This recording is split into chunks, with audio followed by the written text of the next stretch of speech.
So now we're going to discuss something called disjunctive normal form. Now the purpose of this unit is to show that any two statements can be compared to each other in a standardized way to make it obvious whether or not they are logically equivalent. And we start off by looking at truth tables. Okay, so for example, the statement negation P implies Q and R has the following truth table. Okay, which is therefore equivalent to this. So looking at the truth table, just trust me, we skipped a bunch of intermediate steps, but here it is. There are exactly 1, 2, 3, 4, 5 lines in which it's true. This one is P is true and Q and true is R is true. P is true, Q is true, R is false. P is true and Q is false and R is true, etc. There's 5 scenarios. The first line, P is true and Q and true is R is true. Or perhaps the second line, P is true and Q is true and R is false. Or perhaps the third line, P is true and Q is false and R is true. Or the fourth line or the fifth. First line, second line, third line, fourth line, fifth line, any one of these, all expressed as a trio of and statements about what these statements are true or false. Those 5 things, any one of them would lead me to this statement is true. So this statement is logically equivalent to this enormous mess. Notice that each one of these things is 3 things with some conjunctions, and then those 5 things are all disjoined. If you tried to write it in one line, it would go on for quite some time. But they do refer line by line to the very scenarios in which case this statement is true. Since any statement will ultimately have some rows in which it's true and some in which it's false, and every row can be expressed with a bunch of conjunctions of what the various individual literals are, true or false, you can go through this procedure to generate something logically equivalent. Can't you do this for any statement? And if you can, any 2 statements could quickly be compared to see whether you got exactly the same collection. Ultimately, if you're doing this by hand, it basically boils down to making the truth table for both and seeing if you end up with the same thing. That's not really the point, not to do it by hand. Rather, if every statement can be converted to a standardized form, then you can write software that can generate proofs for you based on this standardized form. All right, so we need to introduce some terminology. Remember that a literal is either a letter or its negation. It doesn't really matter what the letter is. If I just have a single letter or its negation, that is called a literal. An elementary conjunction is only literals and conjunctions, and an elementary disjunction is only literals and disjunctions. So all of these are elementary conjunctions. The only things I see are literals and conjunctions. P and, not Q and, R and, not S. R and not P. P. I don't see a conjunction, but that's okay. I don't see anything that isn't a literal or a conjunction. Now the benefit of elementary conjunctions has to do with the associative property. Where do the parentheses belong? Here and that, or maybe it's these 2 and the third and then conjoin the last one. By the associative property, it doesn't actually matter. They'll all be the same. So as long as you only have literals and conjunctions, by associativity, it doesn't matter where parentheses go, so you don't need to bother writing them. Similarly, the following are all elementary disjunctions because I just see literals and disjunctions. But here I have statements that are neither. Okay? Here we have conditional arrows. Those are not accounted for. And here I have both conjunctions and disjunctions. So it's neither an elementary disjunction because I see a conjunction there. And it's not an elementary conjunction because I see some disjunctions. So these are neither. And as I mentioned, due to the associative property, when you do have statements in these forms, you actually don't need parentheses because it doesn't actually matter. All forms will be logically equivalent. So now let's discuss disjunctive normal form. If all you have are elementary conjunctions disjoined to each other, that is called disjunctive normal form. For example, here I have an elementary conjunction, disjoined, elementary conjunction, disjoined, elementary conjunction, disjoined, elementary conjunction. Elementary conjunction disjoined with elementary conjunction. That's what you do. You have a bunch of elementary conjunctions, with disjunctions in between them. That is called disjunctive normal form. So every term in parentheses is a conjunctive normal form. Inside those parentheses, it doesn't matter. Okay, inside this trio, I can put parentheses down if I want, but by the associative property, I don't need to. Similarly, I can put parentheses around things like this, but now I'm only talking about disjunctions, and by the associative property there, I don't really need them either. Okay, so there's no ambiguity in writing something like this. Normally, this would be a terrible idea. However, if statements are assumed to be in disjunctive normal form, this has to be elementary conjunctions with disjunctions in between. So I have to have an elementary conjunction with disjunctions in between, and there's really no choice but to put parentheses like that. So if a computer is programmed to say, the only way we ever accept statements is in this format, you don't need parentheses at all. You just need literals and a sequence of conjunctions and disjunctions, and there's only one way it could possibly interpret it. So the negation of a conjunction is not necessarily in disjunctive normal form. Okay, so look here. This is not an elementary conjunction, but it's also not in disjunctive normal form. Okay, however, I can apply some logical equivalences to this. By De Morgan's law, the negation of P and Q can be replaced with this. Now I have a distributive property that I can apply and get that. And now look what I have, an elementary conjunction or another elementary conjunction. So the original statement that I started with is in fact in disjunctive normal form, and it's a logically equivalent statement. So I had a statement, it's equivalent to something in disjunctive normal form. So without really justifying the steps, because it takes a bit of work, any statement can be converted to disjunctive normal form by applying the following sequence of steps. First, if you ever see a biconditional statement, replace it with the definition of the biconditional arrow, one implication and the other. If you ever see a conditional statement, replace it through the conditional equivalent form of false hypothesis or true conclusion. Anytime you have a negation of an elementary disjunction or conjunction, use De Morgan's law. Anytime you have a bunch of disjunctions conjoined to each other, apply the distributive property. And what you do is you start at the top and ask, can I do this? If so, do it and start over. If not, move on to step 2. Can I do this? If not, move on to step 3. But if you can, do this and go back to step 1 and start over. Okay, so you keep doing this in a sort of hierarchical way. Check the steps in order. As soon as any one of them can be done, go back and start over. The claim is that once you can get to a point that you can run through all 4 of these checks and not change anything, your statement must be in disjunctive normal form. And the only thing we did was replace things with logically equivalent versions, and therefore you have a logically equivalent statement in disjunctive normal form. So we're going to work through an example. It's not going to be a whole lot of fun, I gotta warn you. We're going to convert this statement into disjunctive normal form by applying the previous steps. Here they are. This is the order in which we do things. There are no biconditional statements in the original, so there's nothing to do there. There is, however, a conditional statement. So we convert this conditional statement into false hypothesis or true conclusion. We don't account for double negation yet because we're just a computer. False hypothesis or true conclusion, and there we have it. Having made a change, we go back to the very beginning and try again. There are no biconditional statements anymore. There are also no conditional statements, because here's where we are. There's also nowhere in here to apply De Morgan's law. There is, however, a double negation, so we resolve that. Now what we have to do, having made a change, is we go back to the beginning. In this statement, there are no biconditionals and there are no conditionals, so I don't have to do that. There's nowhere to apply De Morgan's. It is conceivable that having done a double negation, a De Morgan's law might actually pop up, but not here. Which means I now have to try to distribute anything of the form, a disjunction conjoined with something else. I don't have that. I have a conjunction disjoined with something else, but that's different. Okay, so there's nothing left to do.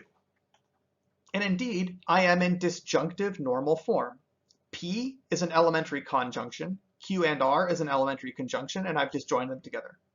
So this statement is logically equivalent to this one, which is in disjunctive normal form.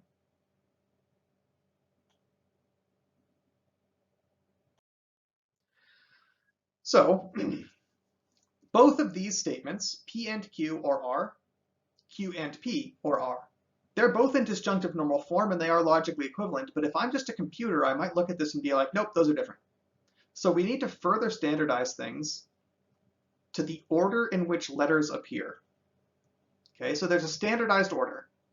Within any of the elementary conjunctions, commutative and associative properties allow us to rearrange the literals any way we want. P and Q is the same thing as Q and P. So put them in alphabetical order. Okay, and anytime you have a literal and its negation in the same thing, the letter comes before its negation.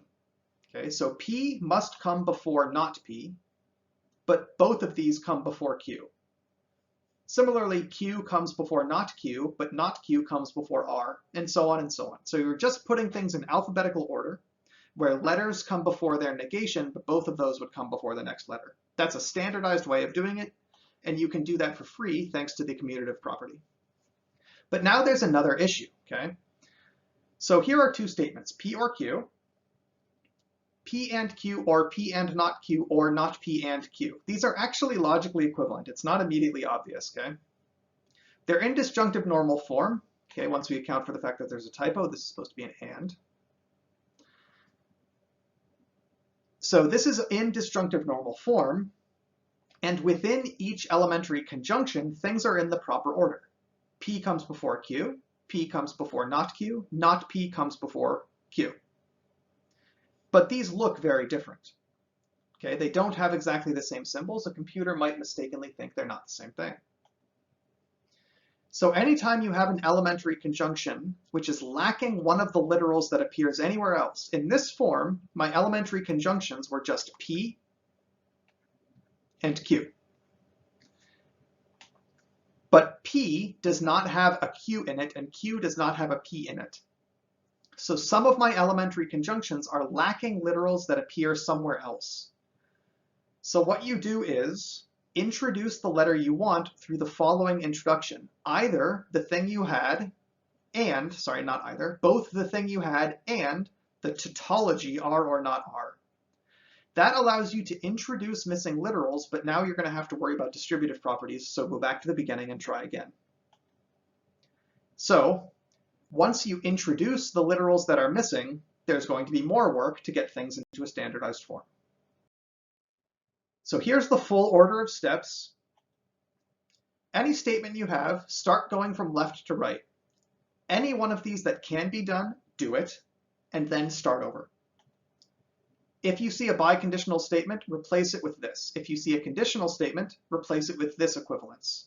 Anytime you have a negation of a disjunction, apply De Morgan's law, or a negation of a conjunction.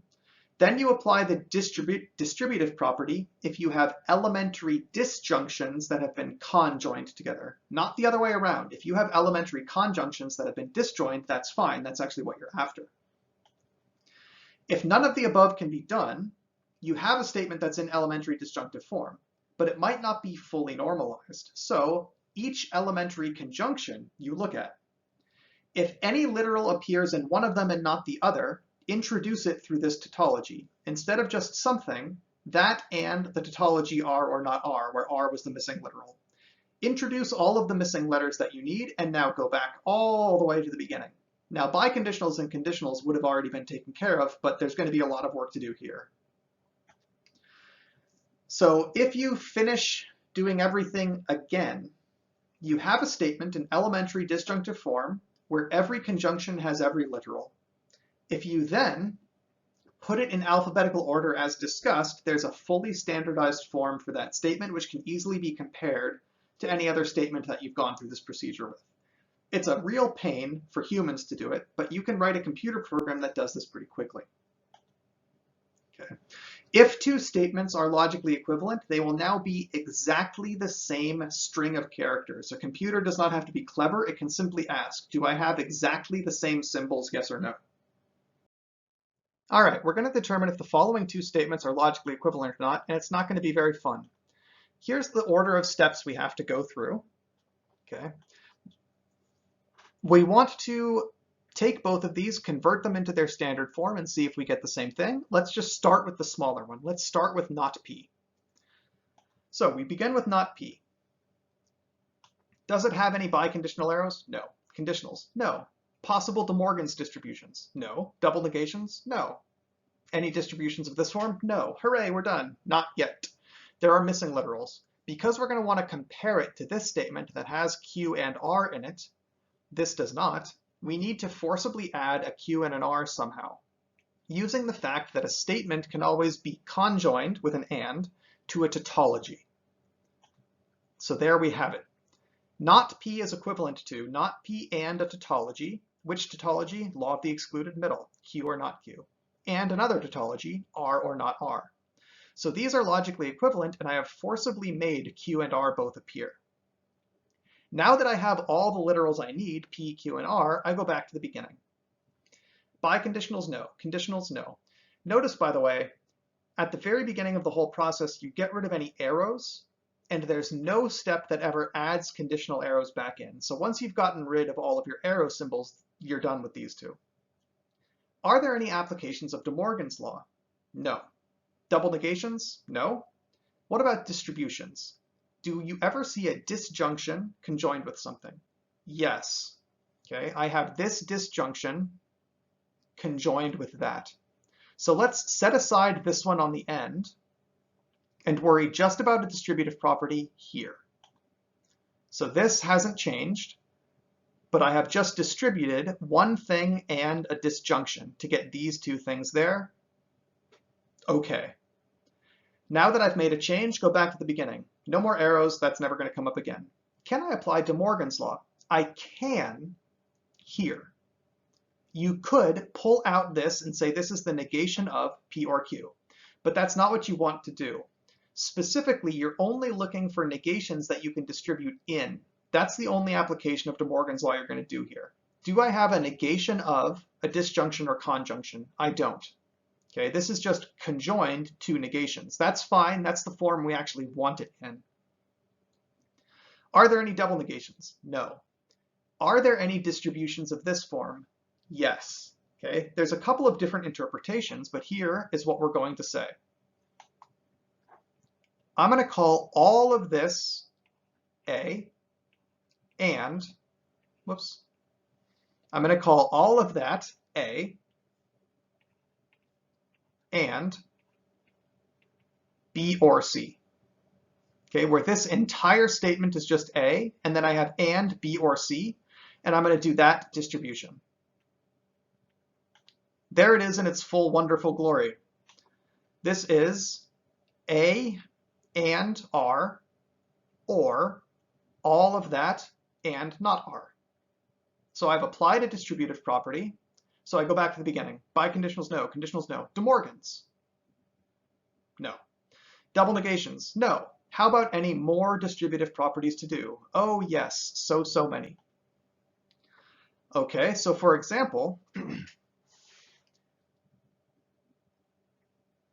we have not P and Q or something else. So all of this has an or and not R. So let me get out my pen tool too. We're going to call all of this A or B and C. That will distribute like this. Okay, A and C or B and C. So there's a distributive property. We can actually do the same thing over here. It's typically not the best form to do this two steps at once, but otherwise it really drags on. So on the left, if I called this, for example, X or Y and Z, this is now distributed as X and Z or Y and Z. And I've just gone ahead and done both of those at once, just in the interest of time, otherwise, oof. Okay, now we go back to the beginning. No arrows. Are there any De Morgan's laws? No. In fact, we're done. Okay, so what we have is An elementary conjunction, disjoined. An elementary conjunction, disjoined. An elementary conjunction, disjoined, an elementary conjunction. That's the form we want. Now we look for alphabetization. Not P first, then Q, then R. That's fine. Okay. Not P, then Q, then not R actually comes before not P, not Q, R. They both begin with not P. What comes next, the Q beats out the not Q. So this term should have come before this one. Not P, not Q, not R, they're all negated. This one comes last. Okay, none of the terms begin with a P. If they did, they would have to come first. So then I ask, what about the Qs? Two of them start with Q. Two of them start with not Q. The Qs come before the not Qs. And then you ask, what about R? R comes before not R. R comes before not R. So we've successfully alphabetized this. We're done with this statement. Now we have to do the whole thing again to this one and see if we end up with exactly the same thing. Okay, so we managed to show that not P was equivalent to all of this. Now we start here and try it again. There's no biconditional, but there is a conditional arrow. So I replace the conditional with false hypothesis or true conclusion. In theory, I now try again, but there are no more arrows, so steps 1 and 2 are never going to come up. Okay, there's no De Morgan's law or double negation, but there is a distributive property. Okay, namely, I have a conjunction here of R with Q and not Q, disjoined with P. So I need to distribute all of that nonsense out. Okay, also this literal here of not P is missing something. It's missing both R's and Q's. So this literal alone of not P has to be replaced with not P and tautology and tautology. Here I have R and Q and not Q, but it's missing P's. So I have to conjoin it with P or not P. I've introduced into this elementary conjunction its missing literals. And I've introduced into this elementary conjunction its missing literal of P. And now we just go through all the same stuff. Okay, honestly, this really drags on. By hand, it is a real pain. Conditionals and biconditionals aren't going to come up. Maybe there's De Morgan's or double negations. Honestly, it's the distributive property that's most of the work. Fundamentally, you're going to get a whole bunch of stuff wheedling around. Okay, this is just a bunch of distributive properties and alphabetization. For example, this term here, R, Q, not Q, P, I've just put in a standard order, P, then Q, then not Q, then R. So this is just going term by term and putting everything in the correct order alphabetically. Okay, what have we done here? Aha, Q and not Q is a contradiction. Q and not Q is a contradiction. Anything and a contradiction, okay, this is just the line we had. Anything and a contradiction is a contradiction. Remember, for an and to be true, every individual component has to be true. Since this is never true, this overall is never true. But now I have a disjunction with a contradiction.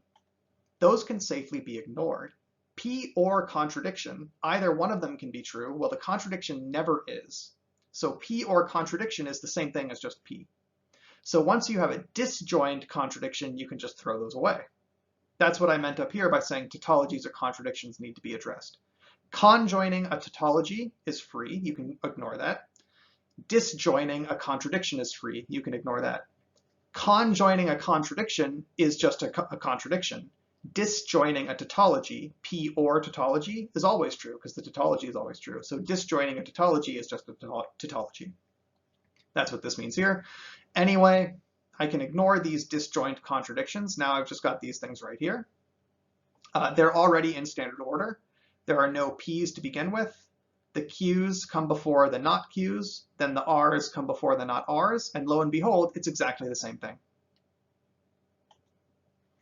So once we go through this entire mess of steps, these two statements were converted to logically equivalent forms, and they got symbol by symbol. This line and this line are exactly the same thing as a string of characters. So a computer will immediately say, these are definitely the same thing. Okay, so they are in fact logically equivalent. And boy, oh boy, wasn't that less work than just making a truth table? No, it wasn't. So what's the point? Okay, no one actually sits around and does this by hand. Anyone who asks you to is just being mean, except maybe in a course where you're supposed to do it once or twice for simple statements to see how it works by hand.